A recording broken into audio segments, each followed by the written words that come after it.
Imagina teres 21 anos e o teu aniversário ser festejado na sala de espelhos do filme Dragão Ataca, enquanto vias o Bruce Lee em ação. Este era apenas o início da carreira do produtor Andre Morgan. Foi nos anos 70 que começou a trabalhar para o lendário Raymond Chow, diretor da Golden Harvest. Andre tornou-se uma das maiores ligações entre o Oriente e o Ocidente, produzindo alguns dos nossos filmes favoritos, assim como séries de televisão. Hoje vai partilhar histórias incríveis da sua vida, assim como dicas preciosas de sucesso. Prepara-te para um workshop incrível. Andre Morgan, para os meus heróis.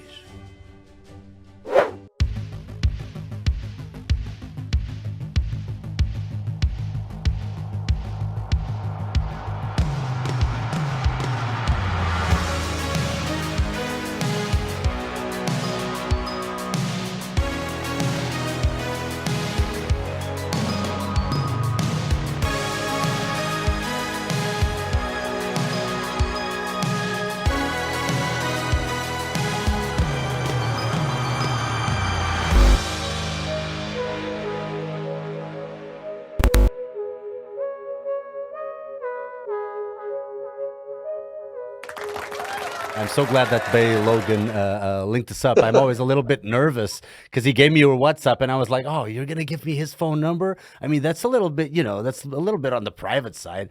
But I realized that some of you guys are not really connected, or you don't really like to go on Facebook and Instagram. What do you feel about social networking nowadays?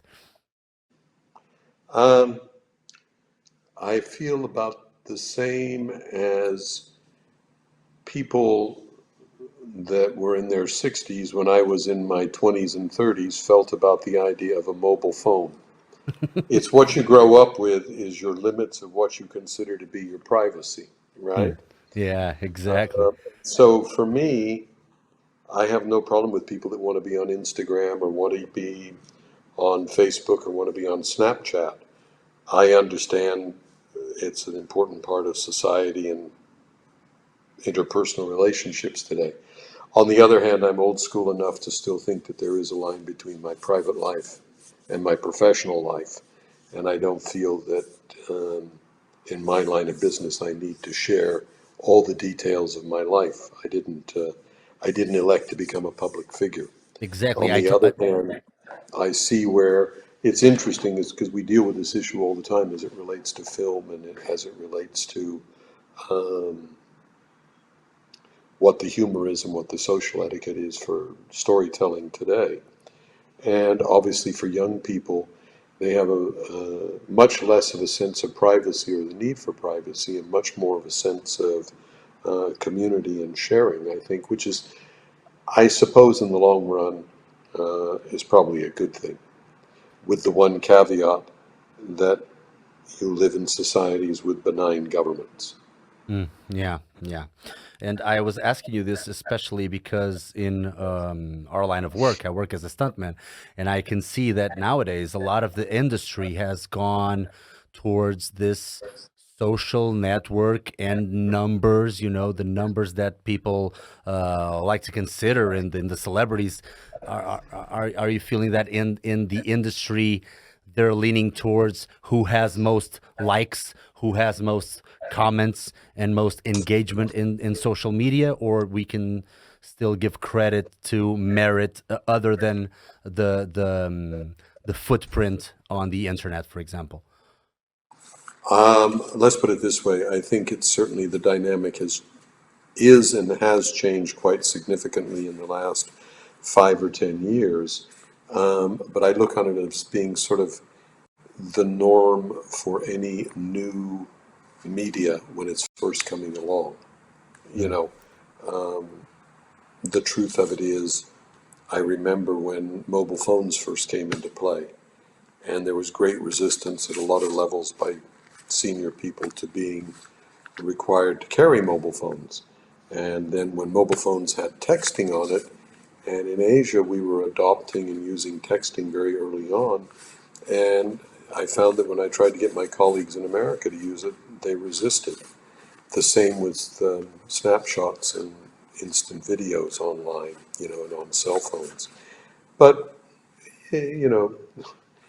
as people get used to it, they will find a tolerance level in what is socially acceptable and certain things that are not socially acceptable. I think that's part of actually what's going on in society right now. It's certainly being acted out here in America by politicians or aspiring politicians and news commentators and everybody else getting in the mix. Were you in the middle of production when this quarantine started? No, I was preparing one picture in China that was supposed to start shooting this summer. We're in the process of rescheduling it because China's coming back on stream. We had several projects that we were in the early stages of preparing, still doing script development here in Hollywood, one with Warner Brothers for the relaunch of the Cannonball Run franchise, the old car, coast to coast car race movies that I made back in the 80s for Golden Harvest. And we were supposed to be bringing that up to go to production hopefully in the fall. We're now looking at what the options will be. Like they just published yesterday the rules for starting production again here in Los Angeles. But Really? I'm not sure that I would be in such a rush to start production here because if I believe the doctors and the World Health Organization, who I think know a lot more about it than Donald Trump, I would be very nervous about You starting think? production. Yeah, I haven't been drinking my Clorox or my Lysol lately either. Yeah. Oh well. Well, let's get off the politics. And I heard you Sure. say in an interview something that was really fascinating. From Al Jazeera, they asked you, how would you like to be remembered? And you said something like, "I would like to be remembered as someone who gave more than he took out of the industry." Is there still anything that you haven't done yet in this line of work that you would say something like, okay, that I did not do yet and I still want to do that? Oh, of course. You've always got to have mountains to climb. There's always challenges out there, you know. Um, I look back over my career, having now, it's a horrible thought, spent the last 48 years of my life toiling in the fields of media. Um, there are still things that I would like to do. Like There are what? stories that I, there are stories that I still believe need to be told, that deserve to be told. Some that are scripts that we're working on right now, um, that I'm sure sooner or later we'll put them together. There's a project that I've worked on now for on and off for almost 10 years. I started on a script with a very dear friend of mine, an old friend of mine, John Milius, a screenwriter director. You know, you probably, your generation would know him for being the creator of Conan the Barbarian or Yeah. Red Dawn originally. John actually has a much longer career than that. He created Dirty Harry Oh, yeah. that launched Clint Eastwood. And he did Wind and the Lion with Sean Connery. In fact, he did a lot of the dialogue for movies for Sean Connery. And then he worked with Steven Spielberg on a number of Steven's pictures. He wrote Apocalypse Now for Francis Coppola. In fact, John is probably one of the most produced writers in Hollywood. And he and I did a movie many years ago now called Farewell to the King, which was the first film to shoot on location in Borneo. And he came to me 10 years ago and said, I want to direct one more movie. And I said, what's that? He said, I want to do Genghis Khan, but I Ooh. want to do Genghis Khan in a respectful way that positions Genghis Khan rightfully where he belongs is one of the most important historical characters in the history of the world. And so we spent 3 years working on the script. And as we got very close to finishing the script, unfortunately, John had a massive stroke that initially left him paralyzed from the neck down. The good news is he's recovered enough that he's mobile and he can still go hunting and skeet shooting, but he's lost his ability to speak and to write. And so obviously he's no longer directing. And I made him a promise several years ago that come hell or high water, I'll get the movie made. So I'm in the middle of working on that. And there are a couple of projects that I want to do as co-productions between China and America. Again, when the political climate changes, as I'm sure it will, we'll get those stories made. And so that's on the film side.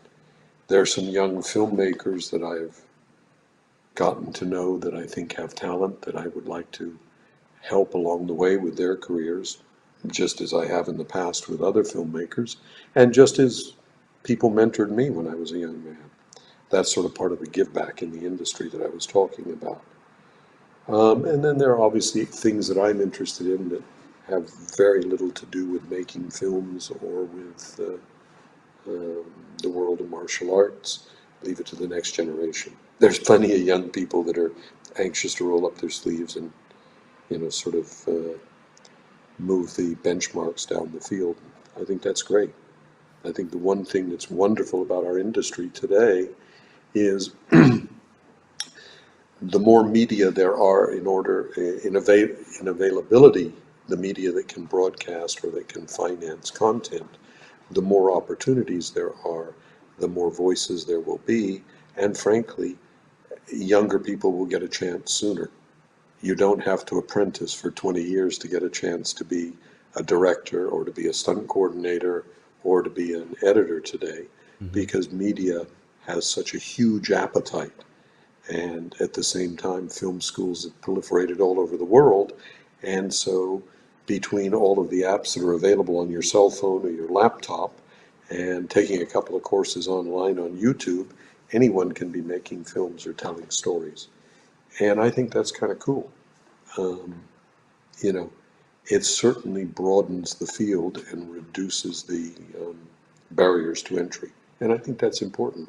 I think that's one of the ways we bring the world closer together, and hopefully we make cultures aware of other cultures and their unique qualities and the similarities. Mm. Sounds all very intellectual, but I remember when I was young and we were doing the Kung Fu movies, how pleasantly surprised I was, and then ultimately how touched I was at how those films resonated outside of the Chinese speaking world.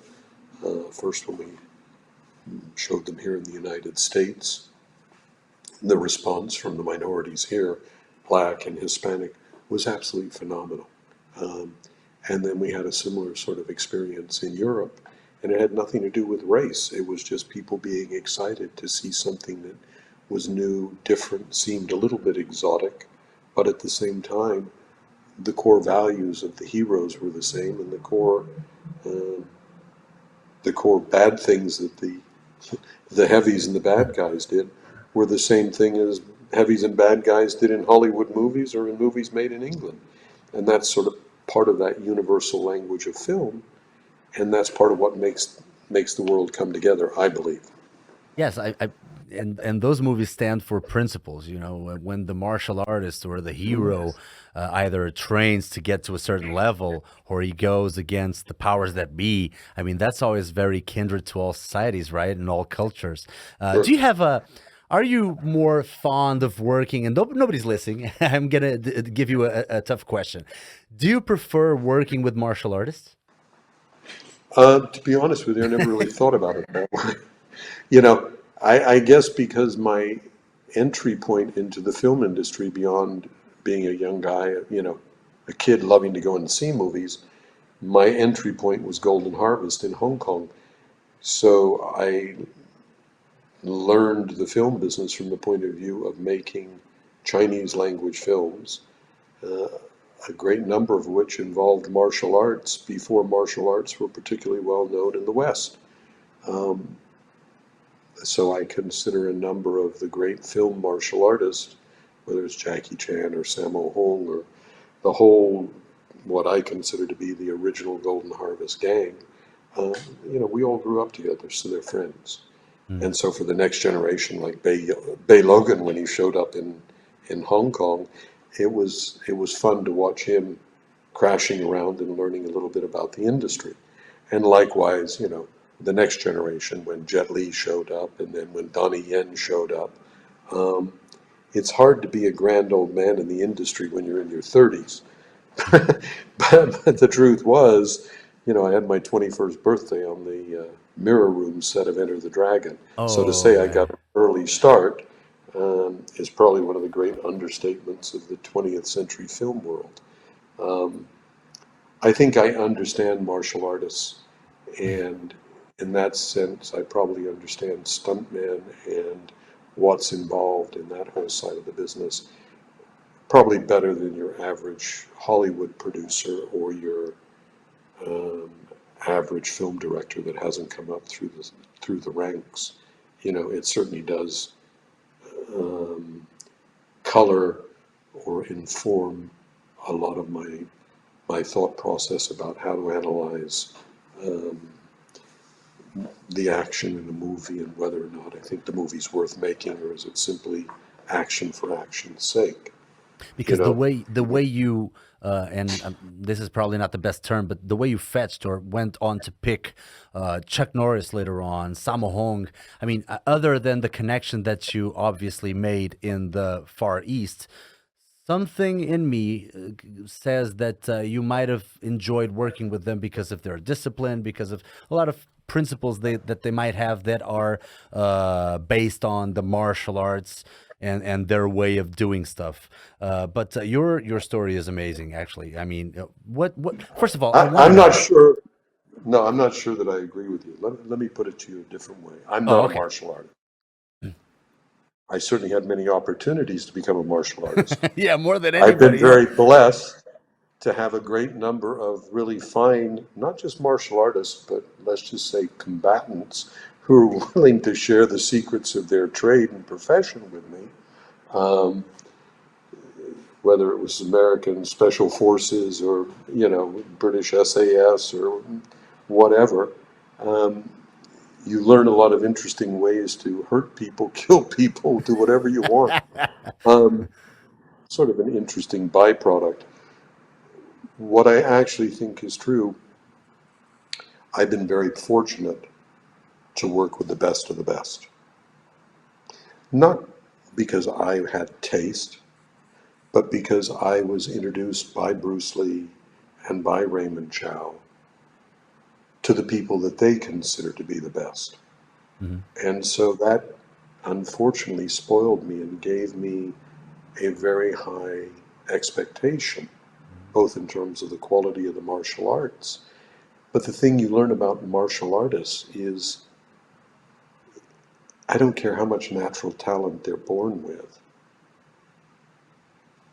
Like many other professions, you need the talent, but you also need the commitment and the willingness to spend the time to perfect your skills. And when you do spend the time and perfect your skills, you will be rewarded with success, just as Bruce was proving when he passed away, unfortunately, just as Jackie Chan never blinked an eye. He was always pushing the envelope, not as a martial artist, but as an actor who was willing to do all his own stunts, to take all the risks himself, back when nobody did that. Now we have Tom Cruise in America sort of emulating what Jackie actually was the pathfinder on 10 years before Tom. Not to take anything away from Tom Cruise, you Of understand, course, of course. but if you look at the history of things, that was one of the ways Jackie wanted to distinguish himself from Bruce Lee. And the truth is, Sammo was a great martial artist, but he was also a great Chinese opera star in the sense that he understood and loved Chinese opera. He loved the stories and he loved the theatricality of it.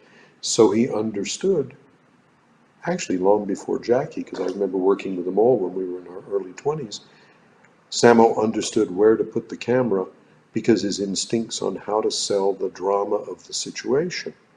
That's what drove Sammo to be not just a great actor and martial artist, but to be a really fine director.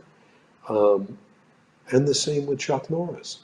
You don't get to be six-time world heavyweight karate champion unless you've got something really special, you know. Hmm. Um, but the same is true. I remember when Bruce called Kareem Jabbar to come out. Kareem was ranked number one basketball player in the world. Of course he was great. And because he was great, he hasn't become any less great as he's aged. Hmm. You know, he Uh-huh. had a Yeah. lot of style and he had a lot of class. Well, you can actually say that about most people that excel in their chosen profession, maybe with the exception of politicians. Um, Yeah, but but actors, certainly, a lot of actors are a little, sometimes they're a little spoiled.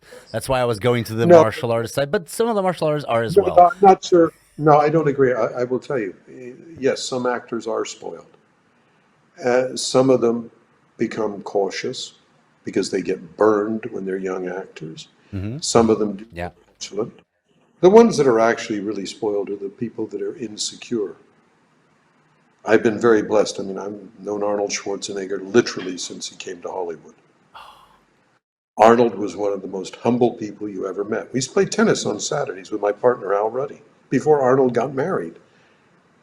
It didn't matter how many times Arnold Schwarzenegger had been Mr. Universe. He was a very humble man. And to this day, Arnold, give you the shirt off his back. He's the real deal. Clint Eastwood is the real deal. They're not martial artists. They're movie stars, but they're great human beings. And what I'm suggesting to you is the people that excel by and large at martial artists aren't the bullies, because bullies tend to stop studying, stop perfecting once they think they're better than anybody else in their neighborhood. A real martial artist is only competing against himself, not anybody else. Well, you know what? That's kind of true of great film directors, great writers, great actors, great scientists, great, you name it. It's not unique to martial artists, but it's perhaps easier to see in athletes. And you know, if you're not a great athlete, you can't be a great martial artist. You got to be in shape, right? Yep, exactly, exactly, man. Just experience oozing from these conversations. I love it. I love it. But I gotta know what. So you went on to an internship at Golden Harvest. And you were taking in the University of Kansas, if I'm not mistaken, you were taking Chinese studies. What got you into Chinese studies? Why Chinese studies? I'll give you the short version. The short version was it was the high point of the Vietnam War. The Viet Cong had just launched the Tet Offensive, and in those days, if you didn't have a high grade average, your draft board would send you off to the army, and you would be in Vietnam within 6 months. And I had no desire to go to Vietnam. So I started studying Chinese in order to win a scholarship and stay in university. I fell in love with language, I fell in love with the culture, and then I became intrigued with the idea at the height of the Cold War that there were actually people in America that understood what was going on in China, kind of contrary to what the news organizations were telling us. And so I studied Chinese language, culture, and history. And then when the opportunity came to get a job in Hong Kong, literally the first job I was offered, thanks to one of my professors, was to go to work as an office boy at Golden Harvest for a year. Seemed like an idea. I didn't know what the movie industry was in Hong Kong. I didn't even know they had a movie industry. I thought the Chinese movie industry was in Taiwan. And the next thing I knew, I was in Hong Kong and I was an office boy, and my job was to translate Chinese subtitles into readable English. And I did such a stellar job on that. They said, well, you can now do the copywriting for our, pardon me, English language newspaper ads and then the synopsis. And before you knew it, I was all things English language, which was a great way to learn a lot more Chinese characters. And so I started learning Cantonese, since very few people were speaking Mandarin in Hong Kong in those days. And naturally, because Golden Harvest was a very small company, um, whenever they needed a translator or they needed somebody to look after the foreigners, I was it, since I was the only office boy and I was the only foreigner in the company. So within 6 weeks of joining the company, Raymond Chow said, "I want you to get some name cards made." I said, well, that sounds good. He said, "Yes, you need name cards in Hong Kong because we hand them out as a matter of introduction. You, I'm going to give you a Chinese name," and he wrote me out a nice Chinese name, which wasn't the same one that I already had. He said, "Mine's better." And he said, and we'll make you an assistant manager. So I thought, wow, that's not bad. Office boy and now assistant manager in 6 weeks. I said, assistant manager of what? He thought about it for a second. He said, the foreign department. So I thought, oh, that's good. I said, who's the manager of the foreign department? He looked at me and he smiled and he said, I am. So it was a two-man department, but there were only 20 people in Golden Harvest, right? And so then within another 3 weeks or 4 weeks, he said, I want you to go to the airport. Bruce Lee is coming back today from Rome, and Chuck Norris and Bob Wall will be arriving with him. Can you go to the airport and take them to the Hyatt Hotel? And I did. And then Bruce Lee said, who are you? And I said, I'm the assistant manager of the foreign department. Yeah. He looked at me and said, Golden Harvest has a foreign department? I said, yes. And he said, oh, who's the manager? I said, Raymond. He started laughing. He said, let's go and have coffee. So we went and had coffee the next day. And we hit it off. And as we say, I guess part of it was because we were all young and crazy, and Bruce was not a crazy movie star. He was a very, as everybody talks about him, you know, he was a very hyperactive young guy with a lot of dreams and a lot of ambitions and in a hurry to get there. So he was always looking to share ideas and bounce ideas. And that was the beginning of my, I didn't know it at the time, the next year and few months with Bruce Lee in the period from the last 2 weeks of shooting on Return of the Dragon, the scenes with Chuck in the Coliseum, the set we built in Golden Harvest Studios, that final fight scene, and then putting together Enter the Dragon, working with Bruce, being the line producer on Enter the Dragon, and being assigned to work on Game of Death, which we were shooting while we were waiting for everything to come together with Warner Brothers. Okay. Everybody wants to know this, of course. How was he as a person? I'm talking about obviously he, right? He, Raymond Chow, As Jackie well. I Chan. want to know. I want to know about Raymond Chow as well. But how was it? Let's put How it was this it way. hanging out with Bruce Lee? How was it hanging out with Bruce Lee? It depended on what else was going on any given day. Hmm. Bruce could be very mellow Hmm. and very philosophical. He could be very hyper. He had a temper. When he got angry, he could get very agitated. Um, but the truth of it was, just as quickly as he would get angry, it was like a thunderstorm. It would be over, you know. Um, In the bipolar, Basically, he was in almost in no, the no, bipolar sense. Okay. Okay. no. Look, as you know, producers are prone to exaggeration, and everybody likes to overtell stories. Yeah. Of course, I had my share of stories of Bruce losing his temper, but he was probably right to lose his temper. We work in a high pressure business, and when things don't go the way they're supposed to, you have a right to be irritated. When you have as much writing on the movies as Bruce had writing on the movies, he had every right to be aggravated. That didn't mean that he was always right or that him being aggravated was going to change things. And it wasn't a daily occurrence. On the other hand, I've seen Bruce stop things and say, wait a minute, that was rude. Let's be polite to these people. Let's give them face. Let's treat them like human beings.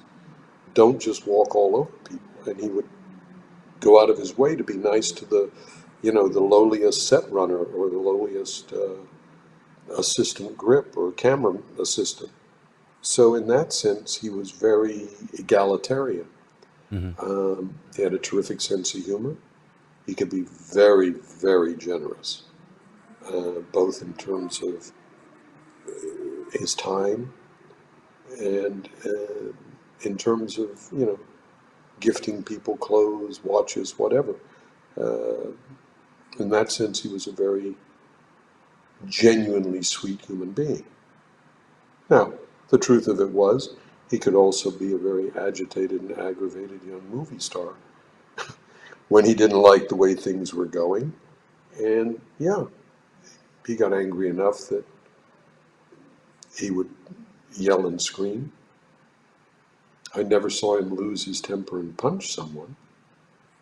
I saw him accept the challenge, the famous challenge on the set of Enter the Dragon, In the tennis court, right? on the tennis courts, but he wasn't angry. And I've already told the story too many times to tell it again, but the truth was, he consciously made a decision to teach the kid a lesson, but to not really hurt him. Okay? I've seen other actors, and I've seen other name actors, a lot less mature, actually take pleasure in hurting a stuntman or clipping an actor just because they were dickheads. Yeah. They should go nameless. You're in the industry, you know what happens. That's not who Bruce Lee was. And in fact, I share the same values that he had. Nothing was worse than to see that kind of nonsense on a set. It's wrong. Yep. For sure. Just point blank wrong. It has no place in the filming of movies one way or the other. It doesn't matter if they're martial arts movies or they're ballet. You know, you've got to be respectful of your fellow workers. It's hard work. It's dangerous work. People do get hurt. So, in that sense, Bruce was terrific. A lot of fun and a lot of laughs. I didn't expect it to only last a year and 4 months. You know what I mean? People say, oh, you Enter the Dragon. It's hard for everybody to understand. When we made Enter the Dragon, we didn't see it as being the high point of his career. Enter the Dragon was supposed to be the sampler that we could show to Warner Brothers and to the Western world and say, hey, look what we can do. Give us a bit more money, give us a bit more time, and we'll make movies that'll knock your socks off. And as has already been reported, again, no great revelations, but it's true. Bruce's fantasy was he would make one movie a year in Hollywood and one movie a year in Asia. And he would help to nurture the Asian film industry and to foster the Asian Americans in Hollywood, telling bicultural stories at a time when that sounded almost unattainable. You know, we're talking about 1972, 1973, before Enter the Dragon, Yeah. and certainly a long way before Crazy Rich Asians and everything that came between. What none of us knew at the time was what an absolutely amazing role model he became for generations of young aspiring filmmakers, martial artists, actors, and non-white filmmakers all over the world that said, Jesus, if Bruce Lee can make it, I can make it. You know, and over the years as I've traveled the world, it's always very touching when I hear a story, whether it's about a kid coming out of the slums of Rio or a kid in South Africa growing up in apartheid, that all they saw was the idea that if Bruce Lee could beat up Chuck Norris, there was hope in the world. Yeah. Kind of Exactly. interesting. I mean, looking back at it now, it's 40 odd years ago. I tried to think of someone who was more influential than him, and other than Genghis Khan, I really, I really have no clue. I really have no clue because even if you say, because in other sports or other athletes as well, it's kind of maybe Muhammad Ali, but even there are not as many people who say I did what I did, or I started my career, or everything started with me watching Muhammad Ali. I mean, there's a lot of people saying that, obviously, but not as much as Bruce Lee. Bruce Lee started or ignited the passion for millions and millions of people. So it's really crazy the amount of influence that guy had. Did you have, I mean, when you spoke to him, whenever you were near him, did you have any idea, or was it present in your mind that maybe what you guys were doing at the time would be 40, 50 years in still revered, or were you like, okay, this is business as usual? Not a clue. Look, first of all, we didn't sit there to make the movie going, oh, this is going to be a classic. This is going to win awards. No. We were making a movie. Don't misunderstand me. We were very excited to be making a movie that was the first genuine Hollywood, Hong Kong co-production in which the Chinese company, Golden Harvest, was an equal partner with Warner Brothers. And the star of that movie was going to be a Chinese leading man, Bruce Lee. It was a responsibility, but it wasn't a burden. You know, I remember when I was told, you're going to be the line producer, and don't spend too much money. And by the way, just because you're the line producer on this movie doesn't mean you don't have to do all the other work that you have to do, i.e. keep translating the subtitles, keep doing all the other things. And because that was the nature of Golden Harvest. And of course, sitting and talking with Bruce about how to make the action scenes more exciting or how to make the set look better, because we didn't have a lot of money to make the movie. But as I've come to know now, I don't know, 80, 90 movies later, every movie's a challenge. Every movie has obligations, responsibilities. Every movie has hopes and aspirations. I've yet to meet anybody that says, we're going to make a really shit movie. Everybody starts out saying, this has got to be the best movie we can possibly make. And Exactly. absolutely, we get out there and we try, right? The one thing that was different maybe was because there was so much writing on this, I think that for Bruce, for the crew at Golden Harvest, for me, certainly for the other executives that were assigned to the project, we knew what a gamble it was for Golden Harvest to bet so much money on the idea of a co-production, because the style of filmmaking was quite different in Hollywood and in Hong Kong in those early 1970s. And so what if the movie failed in both markets? What if it failed in Hollywood, so it failed in America? And what if it failed in Hong Kong because it wasn't a Chinese movie? So I know Bruce felt an obligation to make the action as good as possible, and we felt certainly it was our obligation to give him the time and give him the tools he needed. So after we wrapped shooting the Warner Brothers co-production version, we actually stayed on for another week shooting extra shots in the mirror room.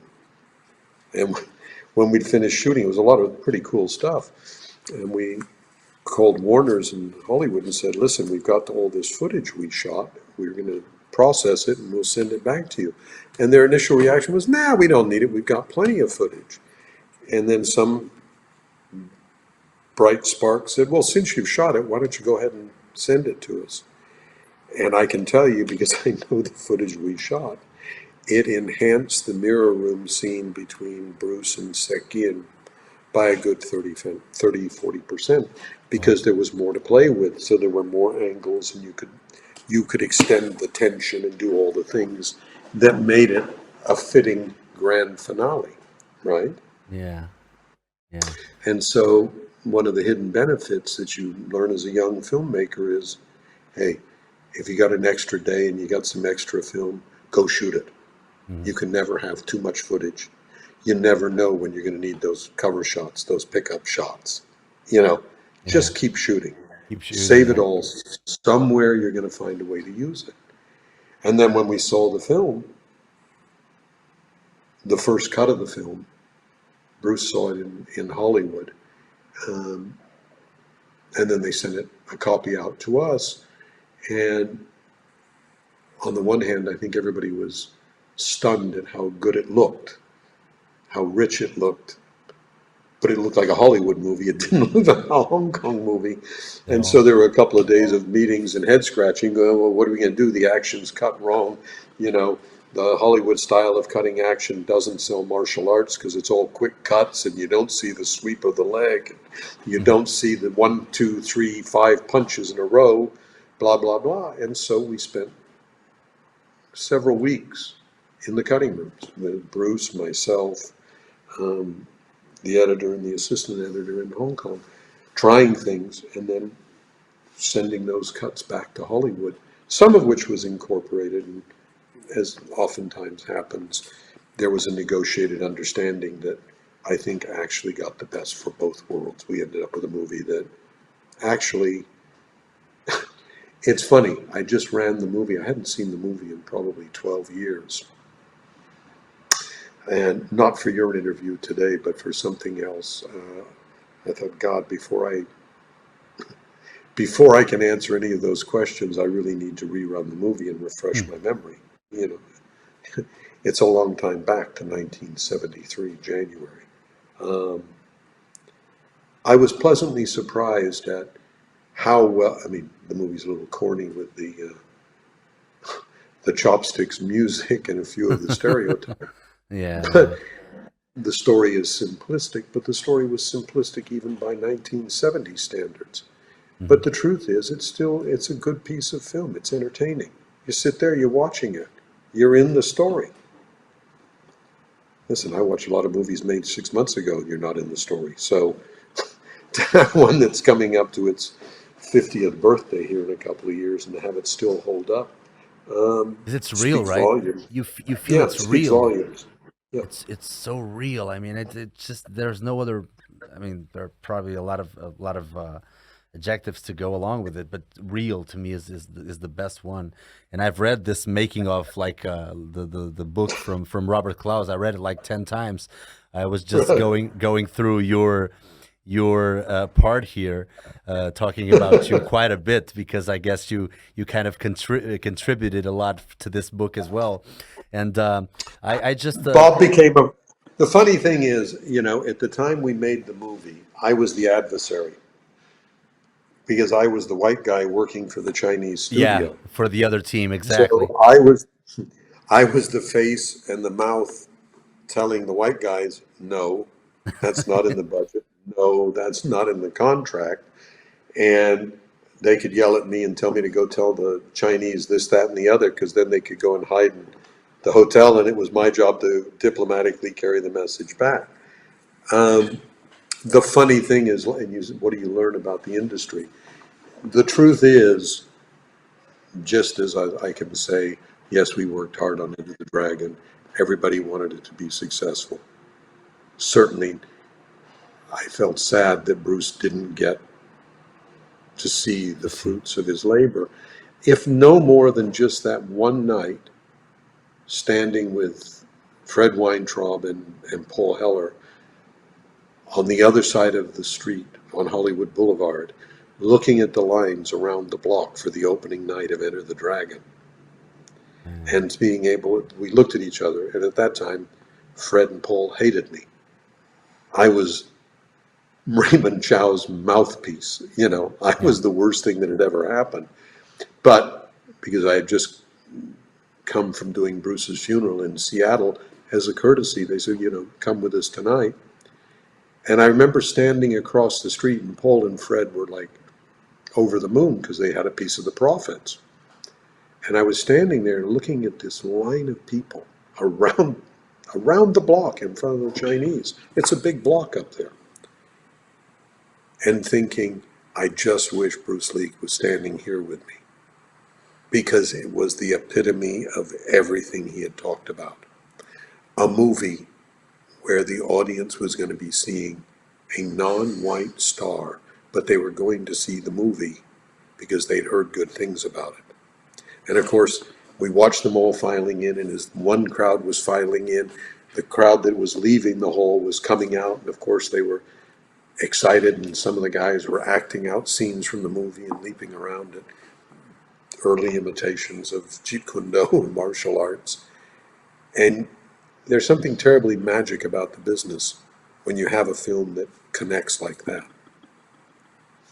That was a special moment that I truly wish Bruce could have seen, or for that matter, that that Linda could have seen, or Brandon and Shannon were too young then, but I told them all about it many years later when they grew up. It was just a magical moment. It's like, whoa, that really works, right? Wow. The same thing when I had that same moment with a number of actors, stars on different movies. But I remember truly a lifetime later, 1990, whatever it was, 98, whenever we did martial law for CBS. With Sammo. And I had sold Les Moonves the idea of using my friend Sammo to play this detective. And Les, to put it mildly, was skeptical because, as he told me, this guy looks like a fat Chinese waiter. And I was like, yeah, wait till you see how he moves. And Yeah. so with Stanley and I went off, and Les gave us the money, so we shot 12 minutes of footage. And about 3 days later, Les called me and he said, I'm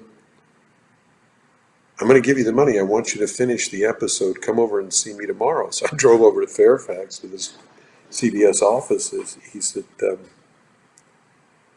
I want you to bring Sammo to Carnegie Hall for what in those days used to be called the upfronts.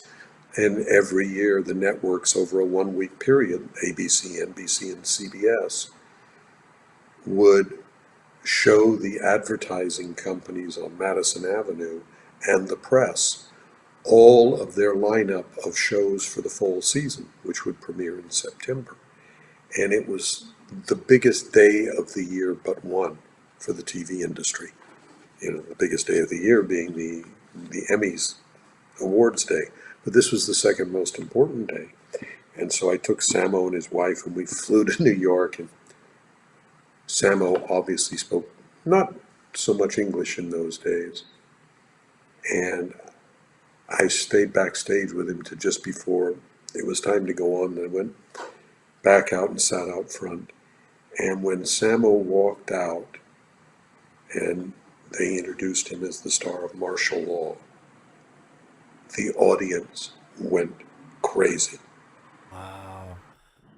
Because Beautiful. a lot of them already knew who Sammo was. But the fact that CBS was putting a Hong Kong Chinese actor as the lead in a primetime TV series was another first. Wow.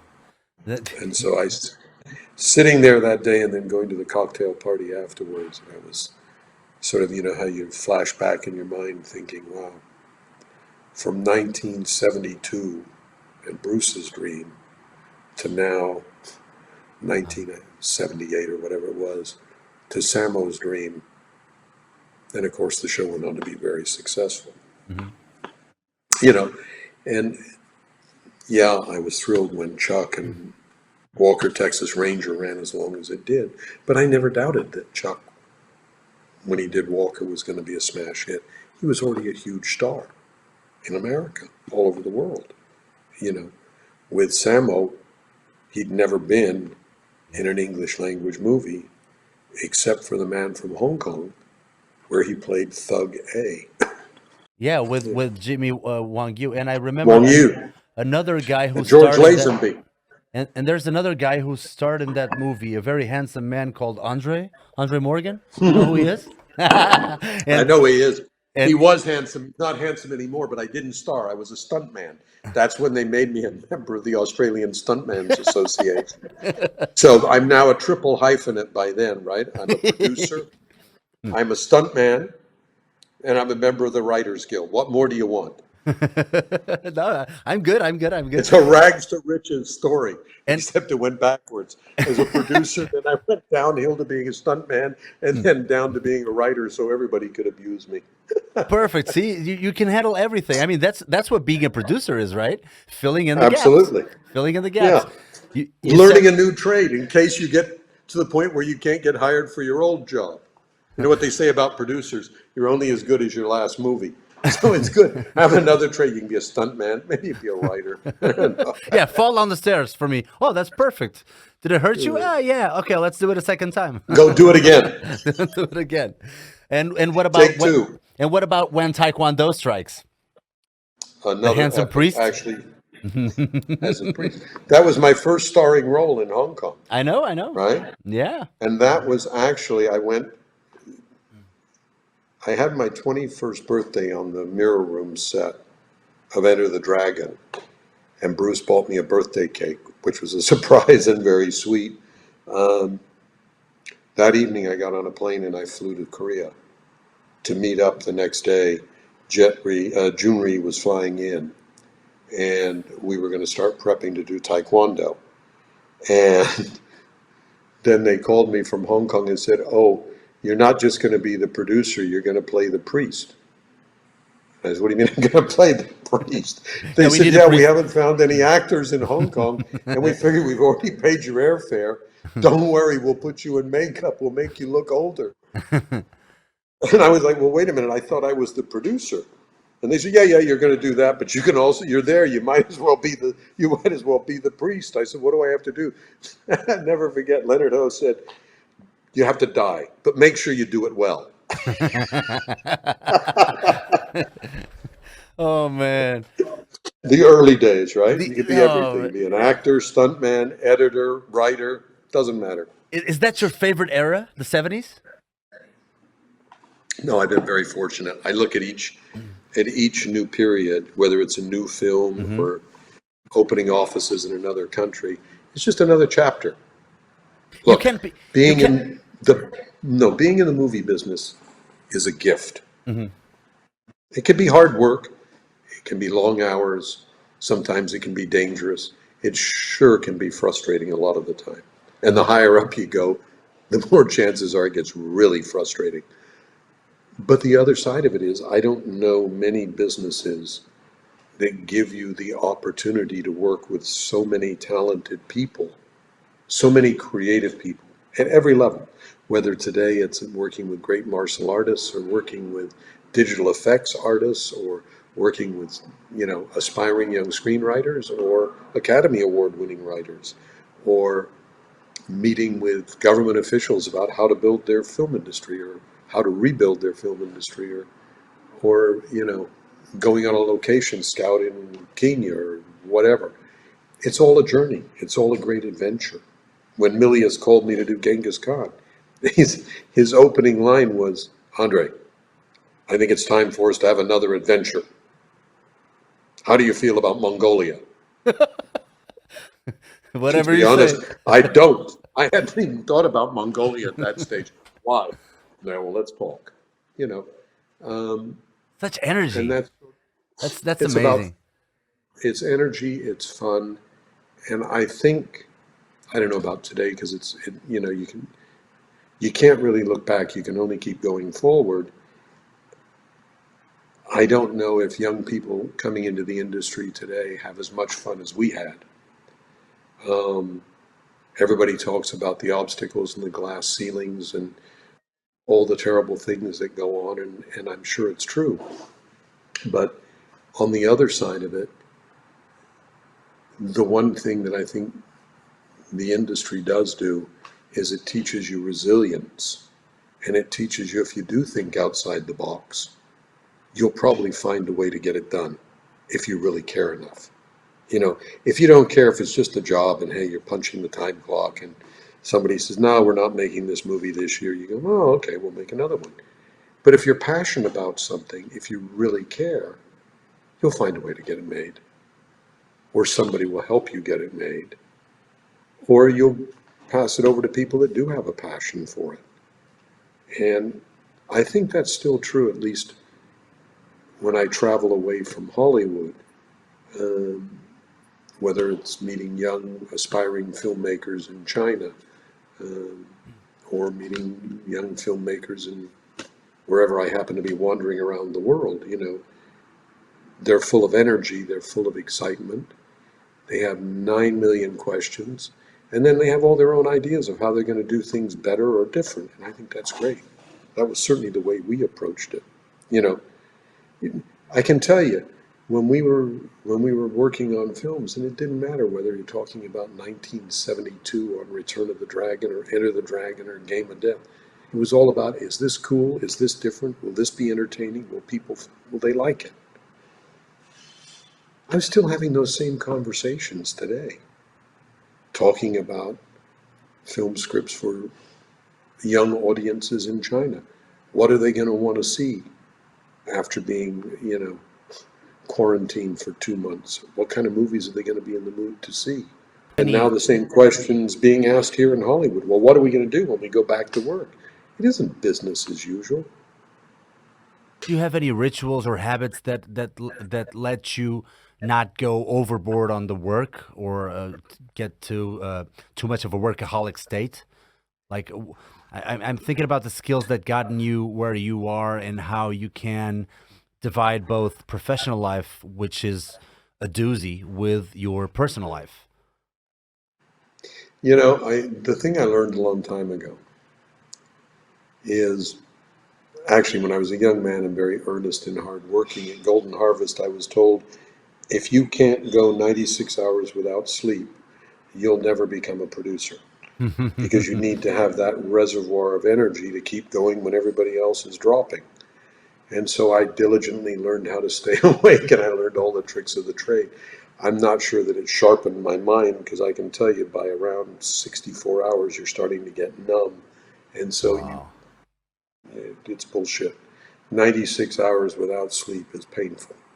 Um, but what I have discovered is sometimes you got to follow your instincts. It's not how hard you work, it's how smart you work. Oh yeah.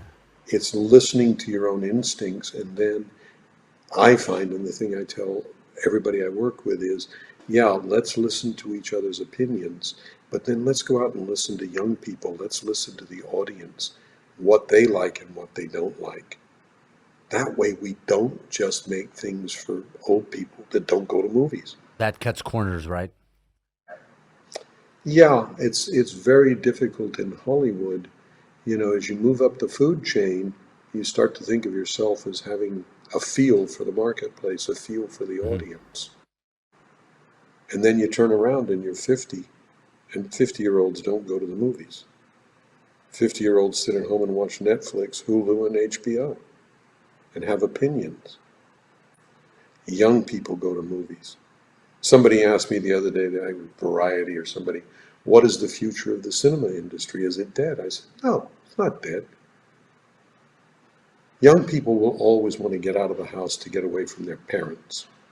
And you're going to want to hang out with other people that are doing similar things, right?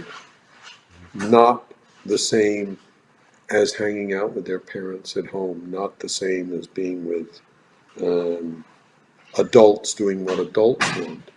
Now, those people are still going to have that attitude just the same as when I was young. Hmm. Now, maybe COVID, because of the way it seems to get people over the age of 40 or 50 or 60 um, with a greater number, maybe what few old people used to go to the cinema will stop going. But I don't believe young people will stop going to the cinema. So maybe we have to start being more thoughtful about what we're making for young people, not just making Marvel comics, Yeah. Yeah. Oh yeah. you know. And that's nothing, I'm not putting down Marvel comics, I'm all in No, no. favor of them. Yeah, I got it. Yeah. I'm in favor of Marvel comics just the same as I'm in favor of martial arts movies, Hmm. gangster movies, westerns, swordplay movies, comedies, stories about minorities, stories about majorities, stories about everything. If you sit But I down to think, watch a movie, which movie are you going to watch? What are your and I don't mean movies that you might have had any connection with. Which movies do you like personally? well, look, let's put it this way, because movie going to me is part still pleasure and part it's work. So, as my poor long suffering wife has learned, I try and see just about everything that comes out Mm. because I want to be aware of what young film directors are doing, what young actors are doing. And also, it's kind of interesting for me to see a movie and then read the reviews and see the results to see how out of sync the critics really are with the taste of young moviegoers. or that young moviegoers respond to things that, gosh, are as old as the hills. It's not always about, it has to be, some bizarre angle. We shot the movie entirely upside down in sepia and 972 frames per flashing second because that was giving it a reality that only could be achieved with blah, blah, blah. No. I find the truth is people still love to go to the movies, and they love movies that they can relate to, where The the story emotions is are honest, everything, right? the people are honest, the stories they can relate to because it reminds them of their everyday life, or it takes them out of their everyday life. They like action movies, they like comedies, they like to cry. In a perfect world, they like to be able to do all three of the same movie. Um, but that's not always possible, right? I believe that a lot of the way you think and your open mindedness is for sure, and like you said in an interview, ignorance is bliss, because then you believe you can achieve everything. That open mindedness and not falling into into one of the feelings that I have a lot of the times. We have this word in Portuguese, it's saudosista. And I'm saying this word in Portuguese because I never found any similar word in English, which means one of those people that really are nostalgic to the point of everything that was old or that was made like 20 or 30 or 40 years ago, it's better than what is done now. And I have a little bit of that. I still get goosebumps whenever I see not only Enter the Dragon, but all the 70s and a lot of the 80s movies. And I am one of those guys that say, oh, music nowadays, crap. Oh, films nowadays, crap. I'm one of those guys. I got to admit. And Now, sometimes I see, love Bruno, working. Yeah.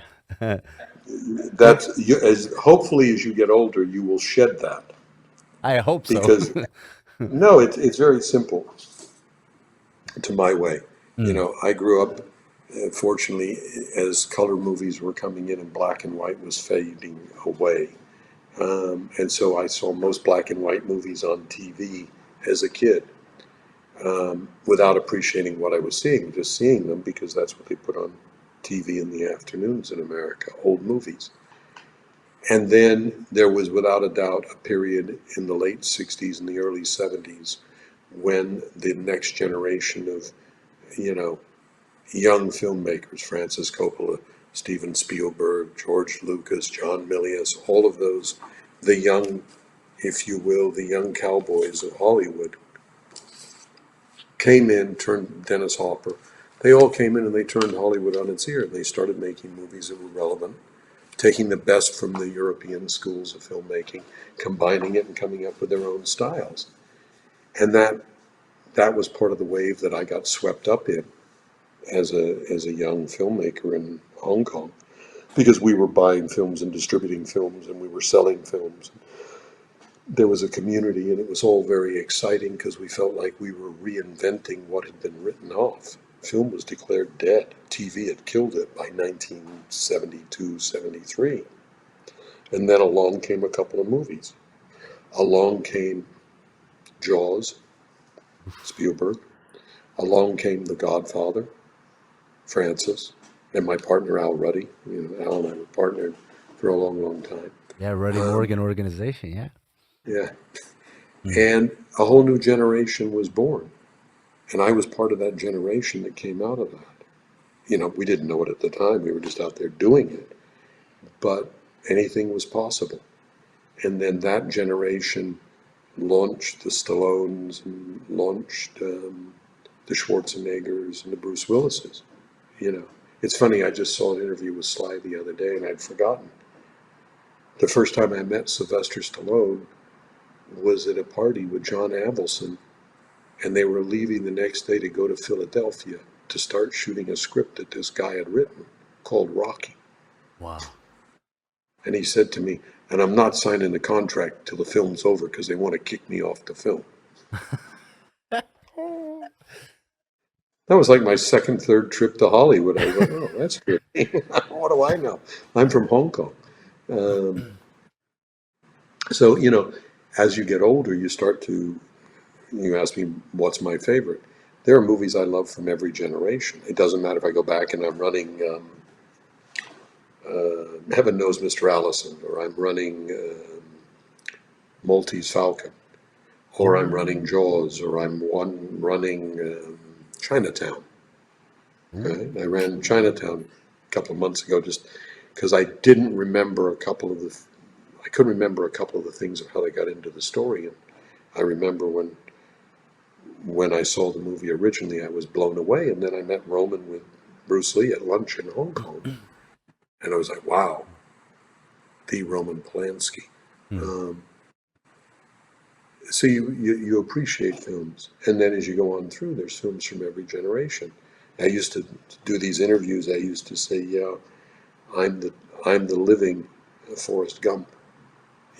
Because I was just wandering through Asia and this shit kept happening around me. I wasn't doing anything. I was just reaching into the bowl of cherries, and another day would go by and something else would happen. That's a great analogy. Yeah. Great Yeah, analogy. Everything just kind of, but you had to just kept be. happening. But there was something about yourself. I mean, were you? I can tell that you are in a way because a lot of your experience comes from the big deal of networking that you've done over the years. Were you like very how should I say this? Were you shy at first, or were you already outgoing so that these people would keep on giving you these great opportunities? Let's put it this way. I've been accused of a lot of things. I've never been accused of being shy. Exactly. You know, Exactly. That I was moved what I was to getting at. I moved to Hong Kong when I was 20. I knew absolutely nobody in Hong Kong. I had spoken to Raymond Chow for 5 minutes on a telephone. Um, so I guess jumping out of airplanes without parachutes uh, Is a good metaphor. was kind of okay as far as I was concerned. I grew up as a military brat, so we moved all the time. Hmm. But that said, I think, and I try to do it to this day, is it's okay to be out there and to be angular and to have a point of view. But you got to understand that also you still have to remain humble. I didn't do those things. I was there and I helped those things to happen. I didn't make Bruce Lee Bruce Lee. No. Bruce Lee was a force in nature. Raymond Chow was a force in nature. And a lot of the other very talented people, doesn't matter whether it was John Milius or Bob Mitchum or Hal Needham or Jackie Chan. Of course, because they had talent. And hopefully I helped them to achieve things that they wanted to achieve at the time. And I was amply rewarded for it. So I've never felt any less equal than any of them. But I also have never been particularly shy about sharing my point of view on things. Mhm. The worst that happens, you say, I don't agree. Okay, don't agree. There's a wonderful old rule. When I was running production in Golden Harvest, we used to have an intern program. I used to give, once a year, we'd send letters to all the film schools and say, if you have any Hong Kong students returning home and they'd like to come to work in the film industry, send us a note. We're hiring at Golden Harvest. And a lot of very talented people came through that program over the years, and went on to become other generations of filmmakers in Hong Kong. By then, they looked up at me because I was the guy that was the cutting edge of Golden Harvest in Hollywood. I'd set up Golden Communications, and we were doing co-productions with everybody under the sun. And I'd say to them every year, listen, your parents have just spent a lot of money putting you through an American university for 4 years. We're now going to spend the next 3 months teaching you how much money your parents have wasted on you, because there's very little that you can't learn about basic filmmaking in 3 months. You're going to spend some time working on a set so you see how a set works. Keep your mouth shut, keep your eyes and ears open, and do exactly what you're told. Try not to stand under a falling light. Then you're going to work in the office, and you're going to learn how to budget. You're going to learn how to read a budget. Because the takeaway that I got from learning how to read budgets, There was no such thing as a really bad film. There were just films that were too expensive. If we'd have made them for half the price, they would have still been profitable. So the real art of being a producer is figuring out what your threshold is where you're not really risking a lot. You know you get your money back, but you're empowering the filmmakers with enough extra money that they can try and push the envelope enough to make it into something special. And I think that is important. It's not about if you have all the money in the world. Because if you have all the money in the world, why are you even bothering to make a movie? Yeah. Right? Hmm. Hmm. And the second lesson as a producer, and it's probably more pertinent today than ever, because there are not an awful lot of working producers anymore. And it goes to the heart of what you were saying about bullies. And the lesson that I learned by observation more than anything, but with the benefit of being able to bounce ideas off of Raymond Chow, because he was certainly much wiser than I will ever be.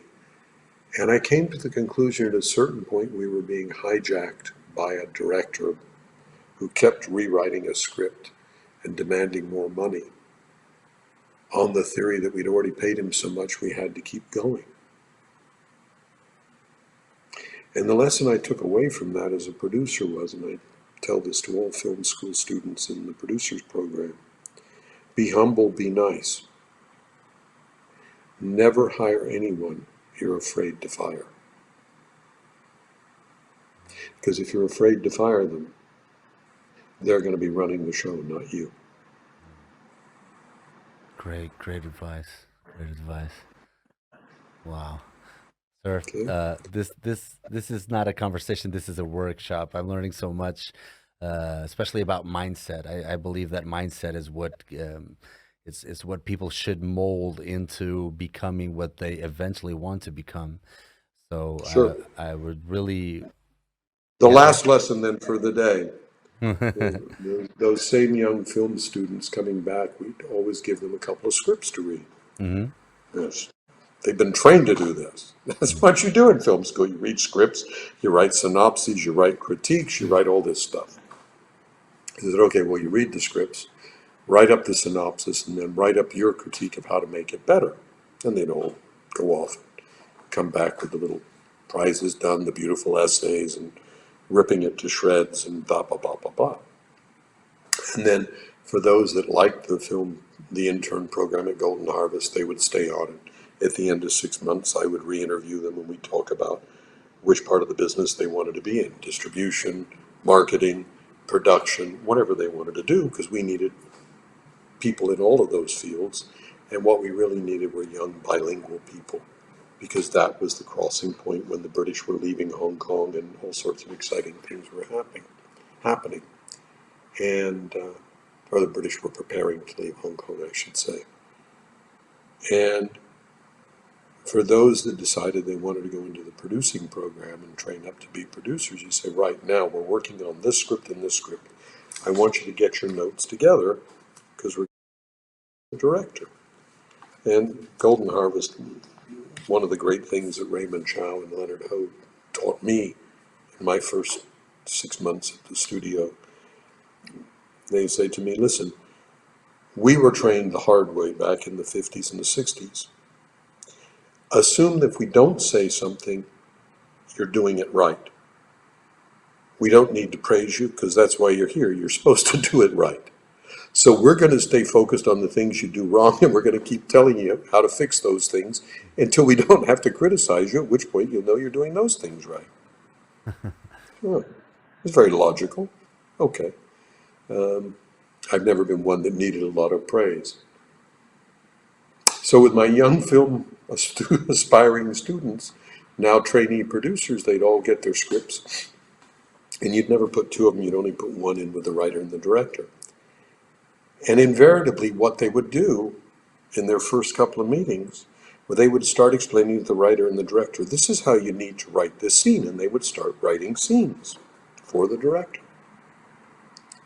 And directors, kind of patient people, if they're good directors, they'd smile, nod, and say, well, we'll go off and think about it.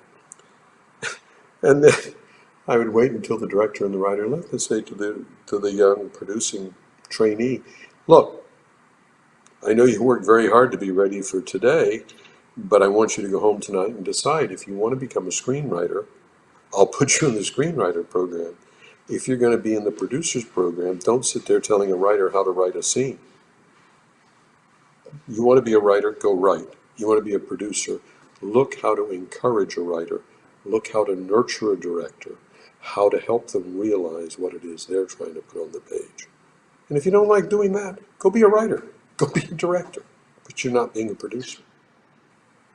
You need those skill sets. You need to be able to write, just like you need to be able to edit, and you need to know how to handle a camera or be a stunt guy or whatever. Mm-hmm. You need to know a little bit about all these things to be an effective producer. But if you think you're such a great writer, maybe you ought to go be a writer. Yeah. Yeah. And I honestly do believe that. I used to say it to producers who work for me. And I'd walk on the set and they'd be standing next to the director, telling the director where to put the camera. Why am I paying a director? If you want to direct, here, fire the director. I'll split the salary with you. Ooh, we got a few of those here in Portugal. I've come across a few guys that I was really wondering who was directing the movie. It was like, why is that guy here if you're doing all the work? But you can't say anything. Or you think you're doing the work. Yeah, because they're the executive producer, so it's like I can't say anything. Nobody says anything, but everybody's thinking that. And what a disregard for the whole crew that is, and how that is the surefire way to get people less motivated about the movie. And guess what? All those movies sucked anyway. But that's also about EQ. It's about personal relationships and human resources and how to motivate people, as opposed to did you do a good job directing the movie or did you do a good job producing the movie? Every movie's different. You got to understand the needs of your director, the needs of your financiers, the situation, the geopolitical situation in which you're shooting the movie, the time constraints, who's the market for this. There's a lot of equations. I didn't do that when I first got in the business. Here, we got this amount of money. Let's go shoot. How many days of fighting are we shooting? How many days of action? What do you mean the action should inform the character? The action should advance the plot. What moron came up with that line? But the older you get, the more you realize, actually, that's not a bad idea. We ought to really try doing these things. And then lo and behold, before you see it, Sammo's explaining to Donnie Yen, listen, if you want to make Yip Man into a really good movie, and Donnie's going, oh, and so you sort of go, that's amazing. Life does go on, right? And you were the one to convince Jet Li that he could be an actor for Warlords, right? He said, "I'm a martial artist. I'm not a..." But why was he so self-conscious about his acting after stuff like Lethal Weapon 4? And he was great in that. I mean, he had acting skills. Of course he had. If he didn't have acting skills, Peter Chan wouldn't have said, "Hey, Yeah. you think we can get Jet Li to do it?" And you look Yeah. at this and you say, "Yeah, he can do that." How did you convince him?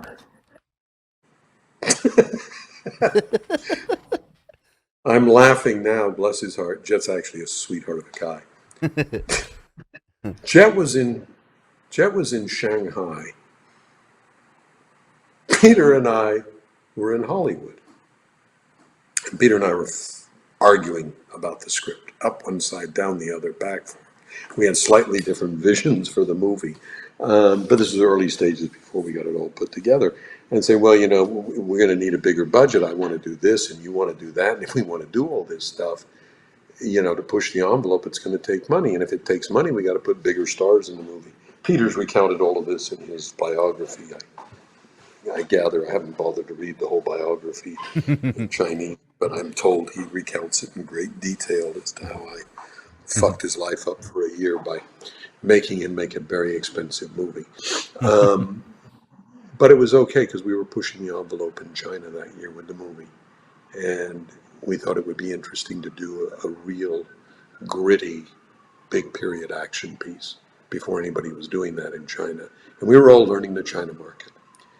So we came to the conclusion there was only one actor in the world that could play the lead.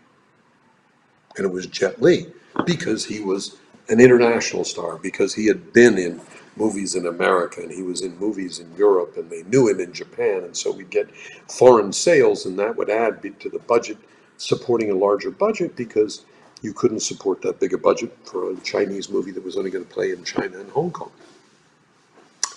So I called Jet's lawyer, who happened to be one of my lawyers here in Hollywood, and I said, hey, we got a movie we want to talk to Jet about. And where is he? And Jake Bloom, who's Arnold Schwarzenegger and Sly's lawyer in those days, and Ruddy Morgan's lawyer, he said, well, Jet's in Shanghai. Why? I said, well, we don't have a script because we're writing it, but I've got the money to make the movie, and Peter Chan and I'd love to fly in and see Jet and talk to him about it. And Jake knew Peter. Peter was back and forth between Hong Kong and here. And he said, well, why don't I call Jet? Well, Jet was so excited because Peter Chan, bless his heart, was considered one of the major directors of Hong Kong, even in those days. This is early days of Peter. This is after He's a Woman, She's a Man, and just after we'd finished doing Perhaps Love. And so Jake called and said, hey, Peter Chan and Andre Morgan want to fly over and see you. And Jet was like blown away. They're going to fly here to see me? I'm a martial artist. So we got on the plane, we flew to Shanghai, we met him at the Portman Hotel. And Peter was like, well, how do we do this? Do we just tell him the story? I said, yeah, tell him the story and we'll answer his questions. So we tell him a brief version of the story of Warlords, and Jet's sitting there and he's looking at us. And he says, oh, that's a really good story. So which part do you want me to play? We said, well, we want you to play the lead.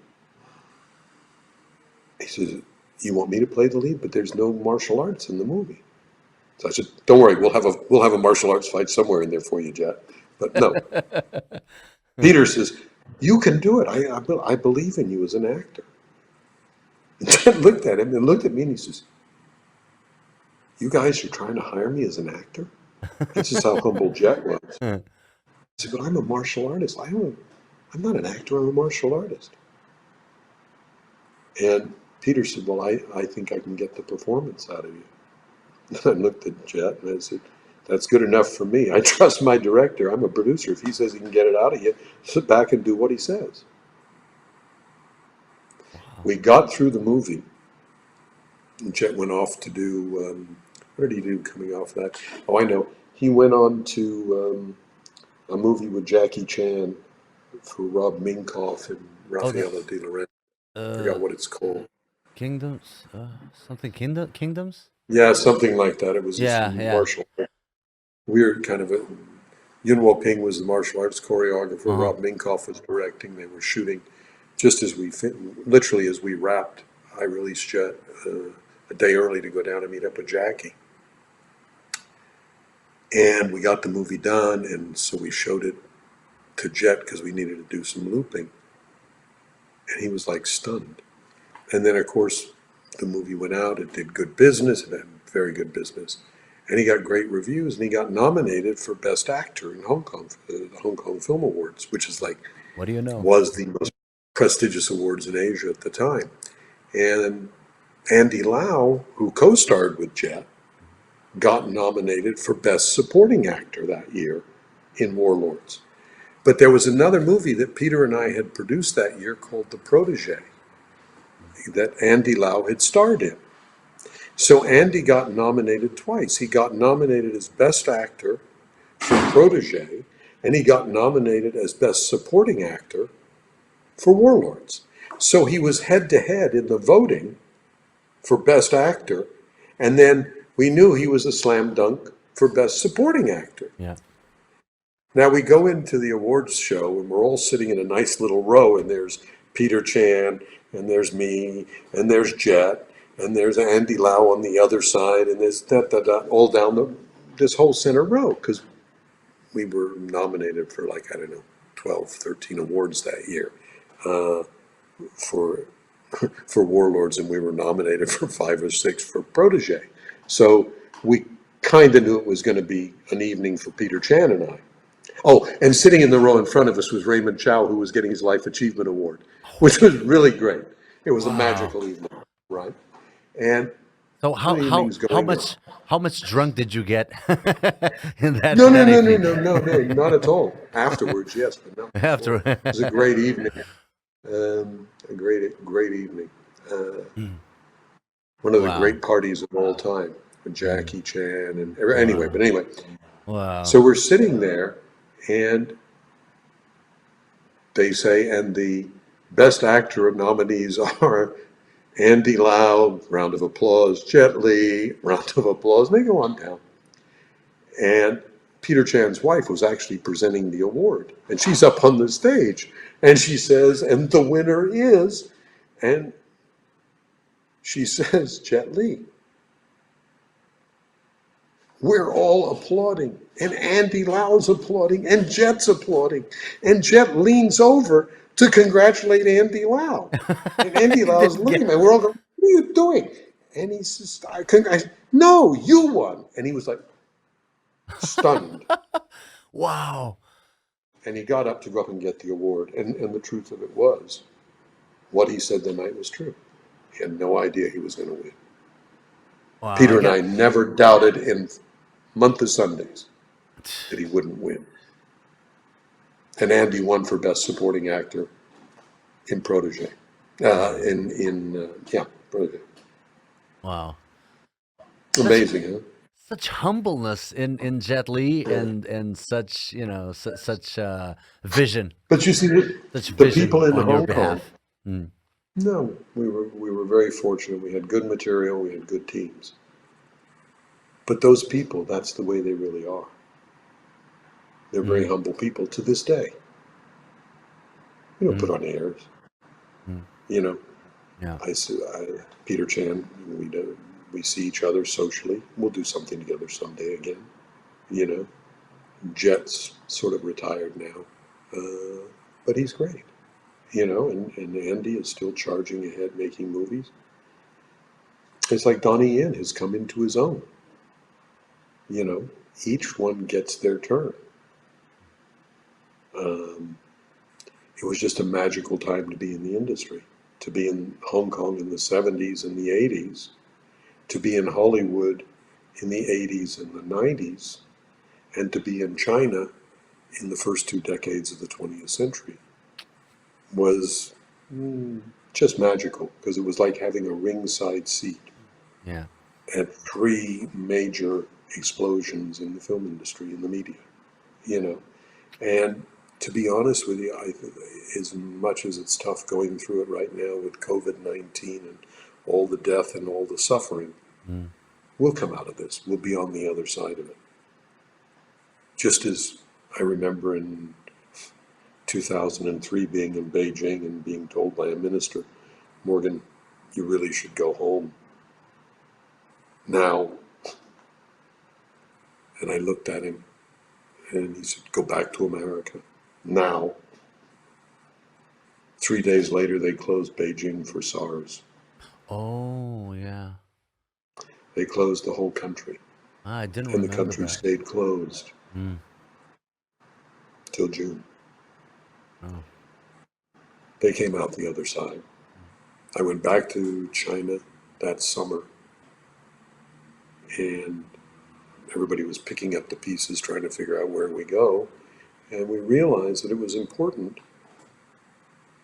talking to the film bureau, that we make a gesture that somehow we get an international film team to come in and do a film to signal to the rest of the world it's safe. Come on over. And I convinced Merchant and Ivory, James Ivory and Ishmael Merchant, who had won a ton of awards for some amazing movies, um, several Oscars, Room with a View. They were getting ready to do The White Countess, which was a Shanghai story. With Ralph Fiennes? No. Ray Fiennes, Yeah, yeah, Ralph Fiennes. Ray Fiennes, and Chris Doyle was the cinematographer on it. And we got him to come over. We arranged for some of the financing out of Shanghai and China. And that was the first foreign film to shoot in China. We were able to show Hollywood, hey, Ishmael Merchant, James Ivory, they're not young people. It's They came to okay. China. It's okay. It's Yeah. okay. It's And okay. that sort of opened the gates again and got it going. Yeah, that's And I'm probably sure that the same thing will have to happen yeah. for COVID-19. Hmm. It's a I different believe world, so. but same, those kind of things. I believe also I believe that we should hygienize our habits in a way, but I believe that people or the human being will forget very fast. It's like in a year from Human now, nature. yeah, Human nature. yeah, Listen, human nature. it sounds awful to say. I remember, again, as a younger filmmaker, when HIV was the mystery disease. Oh yeah, in the early '90s and yeah, And early HIV, '80s, when, late '80s. yeah, all the rumors, agents dropping dead in Hollywood, Wow.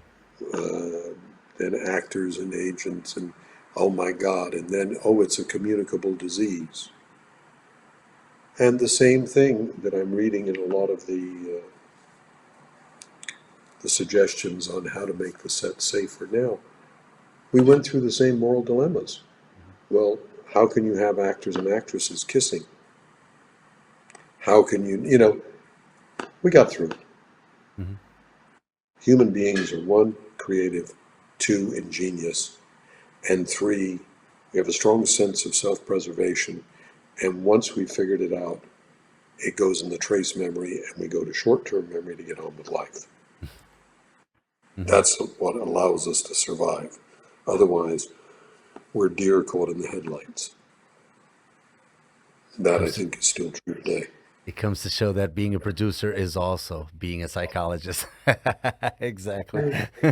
Being an observer of human nature, I think Exactly. helps. Man, Exactly. look, Exactly. things Um, things happen all the time. Shit happens when you make movies. yeah, exactly. Andre, sir, thank you so much for this. Not at all. I would just would really love you to humor me. I know you've counted this story, you've told this story many times, but the story of the extra challenging Bruce, I know that a lot of our Portuguese and Brazilian audience would love to know the details. So if we could end Why don't you on just read it? Why don't you just read it out of Bob Klaus's book on the ah making of Enter the because it's Dragon? not the same thing as being told by you. Come on. No, I mean honestly, Bruno, the truth of it is it's been told and retold, and everybody embellishes it in their own way because of how they Of remember it, course, right? yeah. I would rather tell you a different story. Oh, sure, yeah. Give me a cool story that you find that you haven't told enough. Yeah, cool. Okay. Yeah. There's a vicious rumor that's Hmm. made its way around Hollywood for many years, Hmm. thanks to one documentary, about the symbolism of Game of Death. You Yes. know, why did Bruce Lee wear a yellow outfit with black stripes um, when he was climbing up the tower?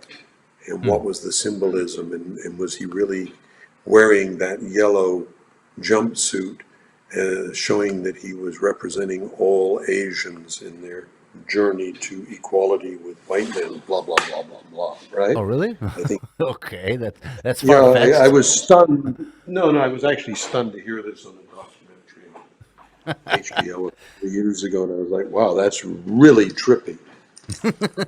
The Yeah. reason it's really trippy is because I was actually on the set standing with Bruce the day that the wardrobe guy, lady, actually it was the wardrobe guy and his assistant, came shuffling up and said to Bruce, because he was directing Game of Death, um, hey, for the scene where you fight inside the temple, because we were going to do the different stages, right? We Hmm. were going to fight with Jabbar, The with pagoda. Kareem, in the pagoda. And then we were going to do Danny Ina Santos, and we were going to do all these different people as Hmm.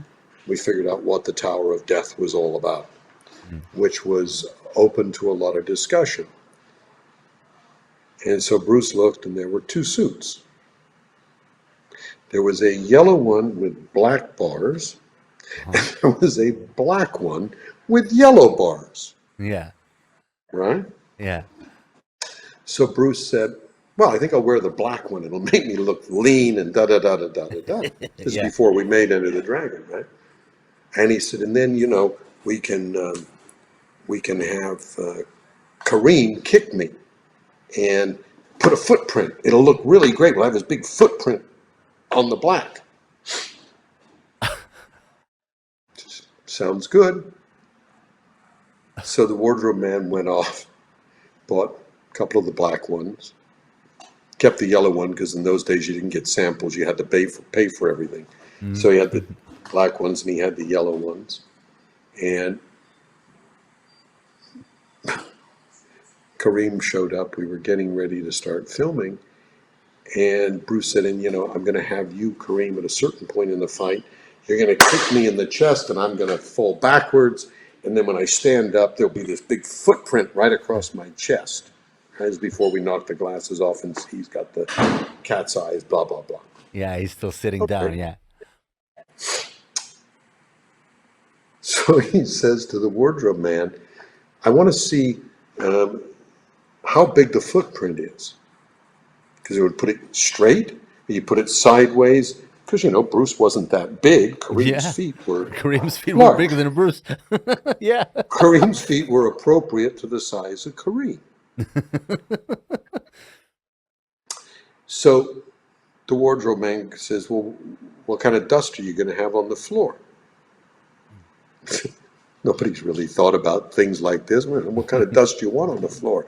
Well, we need to have dust on the floor so you can have dust on his foot, so his foot can go like that. So he goes off and he comes back, and he's got white dust, and he's put a big handprint on the black jersey. Bruce and I look at it.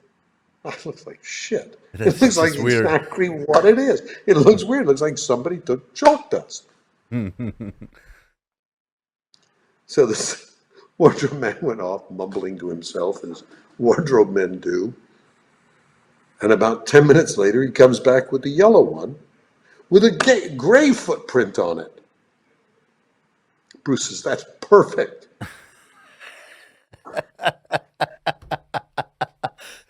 So the wardrobe man goes off and quickly buys 3 more of the yellows with the black stripes. Puts the black one away. And we reshot the entry shots. So when Kareem arrives, boom, it shows up. Why? Why the yellow? Because it makes for better footprints. So it's not symbolic of the power to the Nothing people. to do with the yellow man's burden or the black man's burden or the white man's burden. Footprints look better in gray on a yellow than they look in white on a black. Okay? Never forget that, Bruno. That's a very important lesson for you as a stuntman, as a producer, and as a director. Okay? Get your footprint to match the fabric. If you know that, you're ready to graduate. Believe me, you're on to Producer School 301. Oh, nice. I'm a black belt already. That's incredible, man. That's amazing. That's amazing. People see nowadays. People see race and everything, but people see everything and I remember that. That black and white movie. It's called La Haine. That French movie from Vincent Cassel. The actor Vincent Cassel. Yeah. He once went to give a lecture to a school, to a film university in Long Beach, I believe, and he was lecturing, and people were asking him, why did he shoot everything? I believe he directed it or something. Why did he shoot everything black and white? And people started asking him, was it because of any symbolic feature, anything like the rawness of the pictures that you're showing? How tough of a childhood did the character have? And it was like, no, we did not have enough money for shooting in color footage. Film. Yeah. That's why. Okay, next question. Everybody was like, oh, it just broke their will, broke their minds. Just to get a little bit of reality. But the truth of it is, film critics, professors of film history, and generations of graduate students in film have expended a great deal of energy looking for symbolism that really wasn't there. Yeah. But it leads me, when as a young student in university, for Asian studies, I had to take a couple of art appreciation classes. And I remember at the time being drilled on all of the symbolism, and when you're studying, versions of Buddhist architecture down through the three dynasties of India, and you got to understand the sway of the hip, the pose. You know what? It comes down to one thing. If you put it in perspective, art is commerce.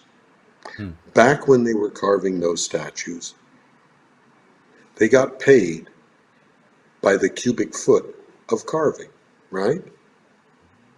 Yeah. And I'm quite sure when they did the Sistine Chapel, the Pope called him in and said, "Listen, Leo, we got a big chapel here. This is the budget we got. Now, what can you give us?" And he said, "Well, I can give you 5 colors, and I'll give you 2 ounces of gold splash." The Pope said, "Good. Okay. We'll raise the money for that, and if you come up with a design that's better, I'll split any additional funds raised." That's how you get things done, right? Yeah. At the end of the day, as I like to say, and this is got to be my last story because I've got to go. I Yeah, stayed an sure. hour longer than I planned. Ah, sorry. No problem. I used to do a lecture at the propaganda school in Beijing for earnest young propagandists and filmmakers, and we talked about the the beginnings of the film industry. And the beginnings of the film industry, the beginnings of storytelling. And and truly, if you think about it, right now, if we trace things back, storytelling is probably part of the second oldest profession in the world. Because the requisites for storytelling and the requisites for prostitution are exactly the same. You need ample number of men, excess disposable income, and leisure time. Because what we do as storytellers and entertainers is we take and we monetize people's free time. We take some of their money, we entertain them with a story, right? Yeah, exactly. And they pay us for it. Who are we competing against? The oldest profession in the world. Yeah. Same requisites, right? Yep. That hasn't changed, and it never will. Because you're competing against all of the other alternatives of how to use that free time and that money. So you got to be at the top of your game, or you won't get your share, right? Yep. That's the truth of it. And that doesn't change. I used to postulate just to drive them crazy. You know, the oldest hieroglyphic paintings so far found in the known world are in some caves in France. And it's pictures of primitive man chasing woolly mammoths off a cliff. A hunting scene. Now you might ask yourself, why in the cave is there a picture of some guys chasing woolly mammoths off a cliff? And I would suggest to you that it's because at some point, one of those hunter-gatherers got really tired of running through the woods, stepping on thistles, chasing woolly mammoths, and hoping they'll run off a cliff. Because even if they run off the cliff and you didn't get gored, then you got to climb down the cliff, chop up the woolly mammoth, and haul it back up to the cave, right? Yeah. It's a lot of work. If, on the other hand, you complain you sprained your ankle, you can stay back by the campfire with all the women while everybody else is out chasing the woolly mammoths for 2 weeks. We know Entertaining them. what happens when you're by the campfire with the women and the guys are out chasing the woolly mammoths. The problem is they come back, they got big hunks of woolly mammoth, they don't need to give it to you, right? Yeah. So you got to find a way to earn your living. So the guy says, well, how about if I tell the story about your woolly mammoth hunting? And I'll animate it. I'll do a drawing. And if you give me a bigger hunk of the woolly mammoth, I'll put you as the guy closest to the mammoth just before it goes off the cliff. And that's how storytelling actually began. Artistry is business. Art is business. Artistry meets commerce. Commerce. Yep. but it does represent viable and valuable use of free time. But there's always money involved. It's transactional. Storytelling. It's very simple. You're sitting by the fireside telling your story as hard as you can, hoping they'll give you a leg of hairy woolly mammoth to eat. If the guy 2 campfires over has got a better story, goodbye. Goodbye. They take their woolly mammoth and they go listen to him, or they throw you in the fire. I mean, it depends on how critics worked in those days, right? That's truly the whole thing. Hold on just a second. Okay, Andrew. Hello? Hello? Wait. It's okay. Sorry, brother. Anyway, that's the bottom line. I hope I've answered all your questions. Yes, I honestly, you can read the way Bob Klaus tells that story in the book. If I'd have known you wanted to ask the story, I'd have got the book out and read you my autographed copy of it, right? But honestly, that story is legend. Everybody has told it. Mm-hmm. The version in Klaus's book is about as close as it comes to the reality of it. Perfect. Because Honestly. I like to know that I haven't been reading fake accounts, but I always loved this book, so I'm glad you approve of it entirely. Well, in fairness to Bob, because he worked for us at Golden Harvest on and off for a number of years, he did give the galleys to Raymond and asked Raymond to comment. And then Raymond gave them to me and asked me to comment. He said, well, look, at the time, I didn't think anybody was actually going to read the book, so it didn't really matter. But the truth is, why would you want to do anything less than tell the truth? Exactly. You know? And also because if you look back, there was so much rubbish written about Bruce Lee. Oh, yeah. Oh, in the first 5 years after he passed away. Jesus. Yeah. You know, I mean, problems with irresponsible fake news and all of that don't start and end in the last 10 years. They've been going on as long as there's been newsprint. Yep. It just, we used to have the ability to tell the difference. You know, certain kind of newspapers printed certain kinds of rubbish, and other more upmarket magazines and publications tried to be a bit more responsible. That's before everybody slid into the noise, as we say. Sir, thank you so much. Thank you for everything. Thank you. Yeah, we'll keep in touch. Thank you so much. All right, good luck. I hope Have you a all great stay day. safe down there. You too. Thank you so much and have a great day. Thanks, my friend. Bye-bye See you now. soon. See you soon.